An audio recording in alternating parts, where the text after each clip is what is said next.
অস্থির হয়ে চলে গেলেন, যে আগুনের সামনে দাঁড়ায় গেলেন। আগুন থেমে গেল, তিনি আগুনকে হাত দিয়ে ধাক্কা দিলেন, যা পেছনে যাচ্ছে। আল্লাহু আকবার জোরে করে বলেন। আর আগুন ওনারে ধাক্কা দিল। আগুন যখন ওনাকে ধাক্কা দিচ্ছে তখন উনি রেগে গেছে, রেগে আগুনকে চপারাঘাত করছে, থাপ্পড় মারছে। তামিমের দাড়ির হাতে থাপ্পড় খায় আগুন পেছনে চলে গেছে। আগুন দিয়ে ঢুকাইতে ঢুকাইতে গুহার ভেতরে ঢুকেছে, ঢুকায় তারপরে ওখানে তারা খুতবা দিছে। খুতবা দিয়ে কয়, এই জানিস এটা রাসূলের মদিনা, এখানে যদি ফের কখনো যদি গুহার থেকে আবার বেরোইছ, আমি যদি খবর পাইছি তাহলে এমন শাস্তি তোকে দেব যা তুই সহ্য করতে পারবি না। আল্লাহু আকবার।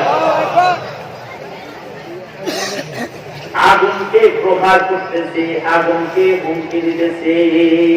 কারণ হলো আগুনের চাইতে তো মুমিনের পাওয়ার বেশি। আল্লাহু আকবার বলে বলুন, আগুনের যত পাওয়ার তার চাইতে মুমিনের বেশি পাওয়ার। শুধু মুমিনের পাওয়ার বেশি, আগুনের চাইতে মুমিনের একটা কামের পাওয়ার, কাজের পাওয়ার আগুনের চাইতে বেশি। হাদিসে বলছি ফেরেশতারা আল্লাহ তাআলাকে বলে, ওগো আল্লাহ, আপনার সৃষ্টির মধ্যে সবচেয়ে পাওয়ারফুল সৃষ্টির নাম কি? একটা শক্তিশালী সৃষ্টির নাম বলেন।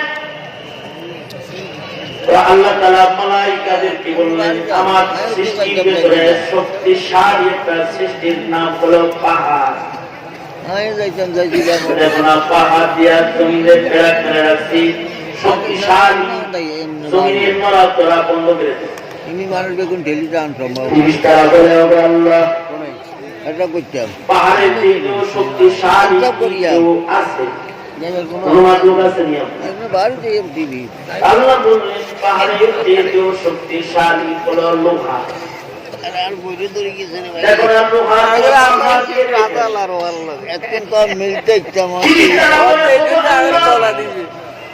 লোহার চেয়েও শক্তিশালী কোন কিছু আছে কি আপনার সৃষ্টির ভেতরে? আল্লাহ বললেন লোহার চেয়েও শক্তিশালী হলো আগুন। দেখো না আগুন লোহাকে পোড়ায় নরম করে। ফেরেশতারা বলে, আল্লাহ, আগুনের চেয়েও কি শক্তিশালী কিছু আছে? আল্লাহ বললেন আগুনের চেয়েও শক্তিশালী হলো আমার বান্দার সাদাকা। আল্লাহু আকবার জোরে করে বলেন, আরো জোরে আওয়াজ করে বলেন। আমার বান্দা যে সাদাকা গুলো করে, ডান হাতে দান করে, বাম হাত জানে, ইখলাসের সাথে আমার বান্দা যে সাদাকা করে, এই সাদাকার পাওয়ার আগুনের চেয়ে বেশি। মুমিন বান্দার সাদকার পাওয়ার যদি আগুনের চেয়ে বেশি হয়,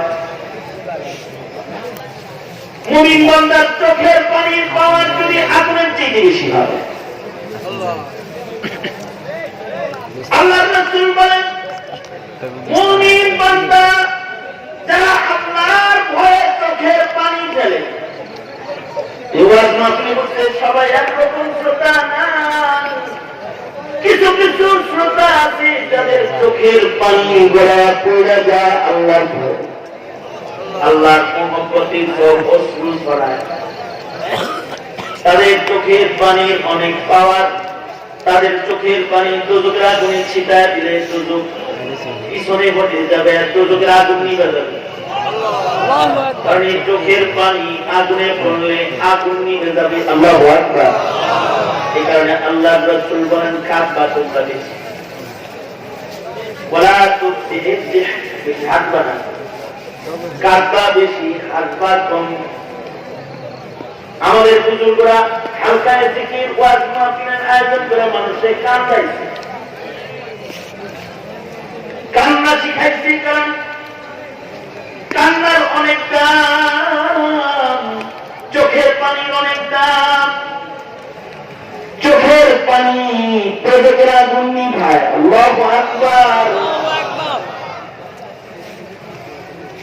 তাহলে যে বান্দার চোখ দিয়ে চোখের পানি বের হয় ওই বান্দার পাওয়ার কত? ওই বান্দাটা যদি আসলে বান্দা হয় তাহলে এমন বান্দাকে আগুনও ভয় পায়। আগুন এমন বান্দার ক্ষতি করে না। ইব্রাহিম আগুনে পুড়ে না। আমাদের বুজুর্গদের ভিতরে একজন ছিলেন খাজা উসমান হারুনি রহমাতুল্লাহ আলাইহি। মাজুসিরা অগ্নি পূজা করতেছে আর উনি কুণ্ডলীর কাছে গেছে যে কি এর পূজা করো, মাখলুক মাখলুক তোর কাছে চাওয়ার কিছু আছে নাকি? তো ক্ষমতা নেই, ক্ষমতা দেখতে চাও নাকি? ক্ষমতা দেখো আছে নাই? হাতি মুখেন হাতি মুখেন। আমার বাবা ইব্রাহিম যেমন ভিতরে ঢুকছে, আমি যদি ভিতরে ঢুকি তাহলে কেমন হয়? ভিতরে ঢুকলে তো কালমা করে মুসলমান হয়ে যাবো, আমরা আগুন ছাইড়া দেব। খাজা ওসমান হারুনি রহমাতুল্লাহ আলাইহি এক লোটা পানি আনাইলেন, 2 রাকাত নামাজ পড়লেন, রবের সাথে কথা কমপ্লিট। দোয়া করে বলে আল্লাহ আগুন যে মাখলুক এটা যদি ওরা জানে, ওরা খালিক মনে করে তাই ওর গোলামি করে। আগুন যে মাখলুক এটা যদি ওরা জানে তাহলে ওরা তোমার গোলাম হবে, তোমার বান্দা করে। আগুন যে মাখলুক এটা তুমি জ্ঞান দেখাইবা না। তোমার আগুনের ভেতরে আমি ঢুকতে চাই। দোয়া করলাম শেষ, নামাজ পড়া শেষ, তাসবিহ হাতে করে জিকির করতে করতে খাজা কুতুবউদ্দিন বখতিয়ার কাশী রহমাতুল্লাহ আলাইহি, খাজা মঈনুদ্দিন চিশতি রহমাতুল্লাহ আলাইহি